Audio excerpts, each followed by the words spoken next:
Meu nome é Caio Augusto Campos, sou do curso de Engenharia de Controle e Automação e hoje eu e o José Nicasso vamos apresentar um trabalho sobre máquinas síncronas. Boa noite, eu sou o José Nicásio, eu sou duplo do Caio e, como ele disse, vamos apresentar aqui o trabalho de conversores eletromecânicos sobre máquinas de corrente alternada. Então, vamos lá. Iremos apresentar sobre máquinas síncronas e, primeiramente, eu gostaria de falar sobre as principais diferenças entre elas e os motores de corrente contínua que a gente estudou anteriormente no curso. A primeira e a mais estrúxula das diferenças seria que o enrolamento de campo passa a estar na parte rotativa e alimentado por corrente contínua. E o enrolamento de armadura passa a estar no estator e alimentado por CA. Né? E esse enrolamento de armadura, assim, você tem uma alimentação trifásica, com as fases distribuídas simetricamente. 120 graus que a gente tem, né? Porque são 360 graus, a gente tem dividido por 120 graus. Nessa parte ali você tem a potência. Você está ali no estator. Formação de potência está no estator. O rotor da máquina é responsável apenas pela excitação da máquina. Certo? E devemos. E a gente tem três grandes grupos síncronos, né? São as máquinas de polos salientes, as máquinas lisos e as máquinas de ímãs permanentes. Vamos começar a falar de polos salientes. Essas máquinas, aí tem uma representação de dois polos, no caso, né? Por que escolhemos uma representação de poucos polos? Porque normalmente esse tipo de máquina são poucos polos. Por quê? Porque os polos são entrelaçados dentro da própria máquina. Isso é muito difícil fazer. Então, normalmente essas máquinas têm poucos polos, porque é muito trabalhoso fazer essas máquinas, ou seja, é muito custoso, certo? E quando a gente vai falar assim da indústria, a gente quer um custo mais baixo normalmente. Máquinas síncronas são muito usadas como geradores. Vou explicar um motivo daqui a pouco, né? Mas assim, vamos começar falando de, assim, quando a gente fala de máquinas de polos lisos, por exemplo, são polos assim que são máquinas com os polos mais protuberantes, porque os polos ficam por fora e os enrolamentos são ao redor de cada polo. Então é muito mais simples você fazer muitos polos. E quando assim, você tem uma relação ali fixa de velocidade e de polos, uma proporção fixa. Então, assim, você tem uma frequência que você quer alcançar, então você vai ter uma proporção fixa. Então, quando você quer fornecer uma velocidade baixa, que seria uma certa velocidade ali para aquela máquina, quando você está falando, por exemplo, de um gerador, uma hidrelétrica, o motor vai operar numa velocidade baixa. Mas esse motor vai ter muitos polos, tem hidrelétricas com 90 polos. Por quê? Porque você consegue aumentar com facilidade o número de polos dessa máquina. Então, assim, com uma velocidade muito menor, você consegue gerar um excelente resultado, uma excelente potência ali. Outra coisa importante que deve ser orientada desse tipo de máquina é como o modelo de operação dela. Primeiro, que assim, antes de falar do modelo de operação dela, vou falar das máquinas de imã permanente também. Que assim, não é bem o foco, mas o que acontece? As pesquisas de imãs estão cada vez mais avançadas, a gente está conseguindo fazer conseguindo imãs melhores, né? Imãs de terras raras, esse tipo de coisa. Então, a gente consegue máquinas assim, compactas, potentes. E essa questão de ser compacta na indústria é muito importante. Às vezes você não tem muito espaço no chão de fábrica.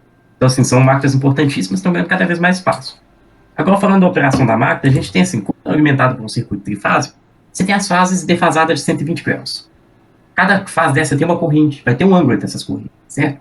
Então, para a gente conseguir gerar o fluxo ali, tem uma diferença nesses ângulos, né, dessas correntes, né? Uma diferença de fluxo das correntes. Então, cada corrente ali vai criar um fluxo no sentido e vai se alterando. Mas o somatório desses fluxos é sempre constante. Então a gente tem um vetor de fluxo constante. É importantíssimo nessa questão de máquina, dessas máquinas. O vetor é sempre constante, o somatório é constante. E tendo em vista isso também, quando a gente fala assim, não, vamos alterar o torque da máquina, a gente tem que alterar o fluxo. E para isso, o que a gente faz? A gente muda o ângulo entre esses fases. Por quê? É a única forma, estruturalmente, é alterar o ângulo dos polos para poder alterar o torque, né? E é uma coisa muito importante na indústria hoje em dia. Agora o José vai falar um pouquinho das simulações que fizemos, baseado no modelo passado pelo professor. E é isso aí. Bom, sobre a simulação, a gente tinha um modelo passado pelo professor padrão e ajustamos de acordo com a matrícula da dupla. A máquina ela tinha que ser ajustada com relação à sua tensão de campo a partir da fórmula que é possível ver aqui no slide. E ao encontrar esse valor de 0.3123, ele tem que ser alterado na máquina, no bloco da máquina. Bom, o primeiro exemplo a gente faz com a rede elétrica desconectada, com a carga apenas a 1% da potência nominal, e a entrada da máquina vai ser uma entrada de velocidade. Uma questão que vale salientar que não temos como medir a tensão induzida, né, pelo software ali. Mas como a queda de tensão da impedância da máquina é bem baixa, podemos considerar como sendo tensão induzida a tensão que está no estator.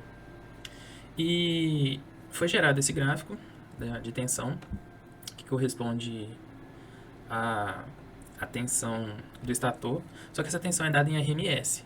Então, a nossa tensão nominal de 400 vezes raiz de 2, aproximadamente 566, que está bem de acordo com o gráfico.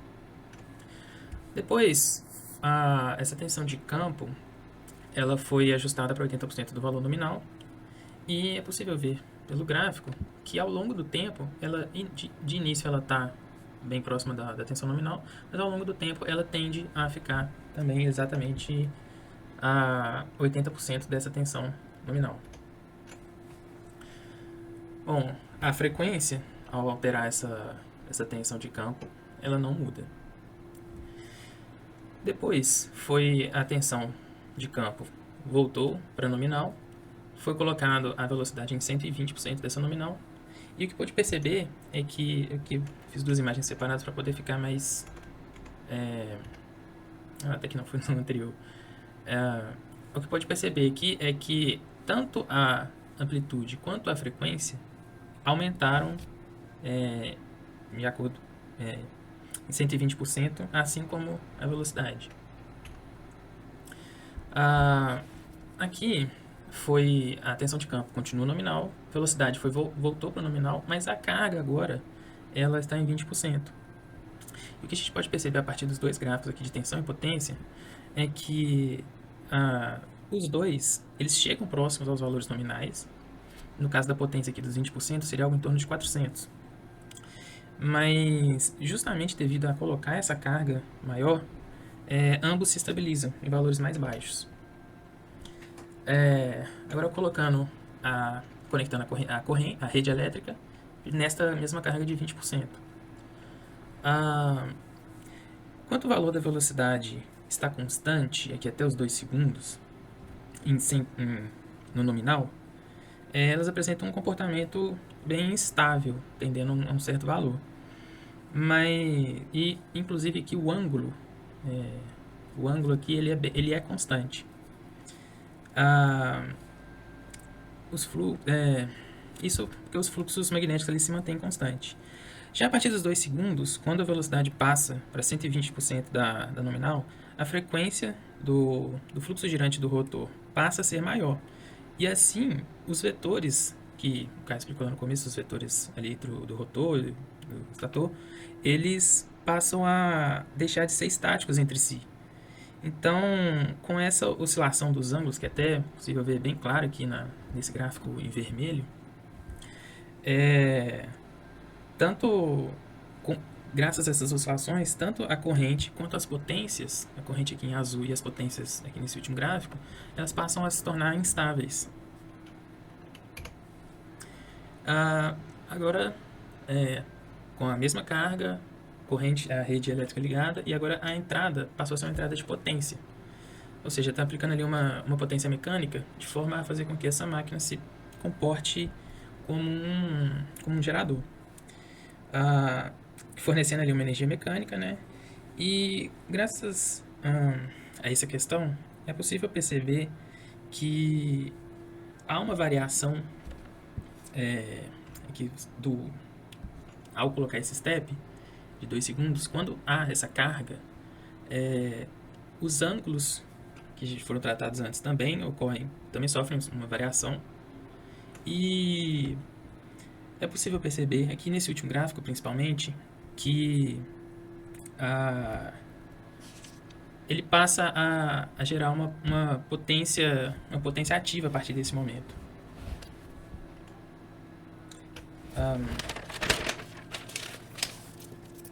Bom, agora essa potência fica fixa em 20% da nominal e a tensão de campo passou a ser 50% da nominal. Nesse tipo de máquina que a gente está trabalhando, essa variação da tensão de campo ela impacta principalmente, assim, de forma mais direta, na potência reativa que esse circuito vai apresentar. E vai ficar claro, nós temos aqui no gráfico um pouco mais embaixo, um pouco mais escuro, a potência reativa e em cima a potência ativa. Com relação às correntes, ambas as correntes do estator e a de rede, elas apresentam comportamentos e valores ali bem parecidos. Já quando se coloca aqui em 150 da nominal, esses valores de correntes continuam apresentando uma certa semelhança, tanto entre si quanto de uma tensão de 50% ou de 150%, mas é muito visível aqui já a diferença na potência a potência reativa. E antes nós tínhamos uma potência algo em torno ali de 600 negativo, e aqui nós temos uma potência de mais ou menos ali 400, 450 positivo, graças a essa relação existente entre a tensão de campo e essa potência que é entregue pelo gerador. Bom, e é isso. Muito obrigado.